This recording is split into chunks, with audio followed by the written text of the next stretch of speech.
ఇప్పుడు విజయ్ దేవరకొండ బిలో ఆయన టెక్స్ట్ లో ఒక మ్యాటర్ చదివాను, షాక్ అవుతున్నాను. అరే, మన అన్న దేవరకొండ చెప్తే నేను ఇమీడియట్ గా ఈ యాప్ డౌన్లోడ్ చేసుకుంటాను. అలాగే బాలకృష్ణ అట, మంచు లక్ష్మి అట, ఇలాంటి వారు 25 మంది ఇప్పుడు అరెస్ట్ అవబోతున్నారు.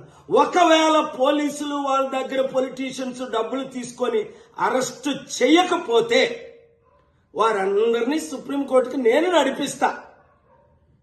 ప్రకాష్ రాజు లాగా మీరు కూడా తప్పయింది అని ఓపెన్ అపాలజీ చెప్పినంత వరకు, 2, మీరు సంపాదించిన డబ్బు ₹1 అయితే 1 కోటి, 10 కోట్లు అయితే 10 కోట్లు, 980 మంది ఆత్మహత్యలు చేసుకున్నారు. అంటే వారిని మీరు నరహత్య చేశారు. మీ ఇన్ఫ్లుయెన్స్, మిమ్మల్ని ఎంతో ఫాలో అవుతున్న ఈ ఫాలోవర్స్కి మీరిచ్చే గిఫ్ట్ ఇదేనా? మానవత్వం లేదా? దైవత్వం లేదా? రాక్షసుల్లాగా వాళ్ళ జీవితాల్ని మీరు దోచుకోవడమేనా? ఎండ్ ఆఫ్ ద డే మీకు మిగిలింది ఏంటి?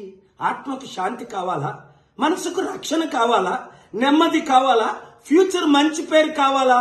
లేదా చరిత్రహీనులుగా మిగిలిపోవాలా? ఆలోచించండి. 72 గంటల టైం మీకు ఇస్తున్నాను.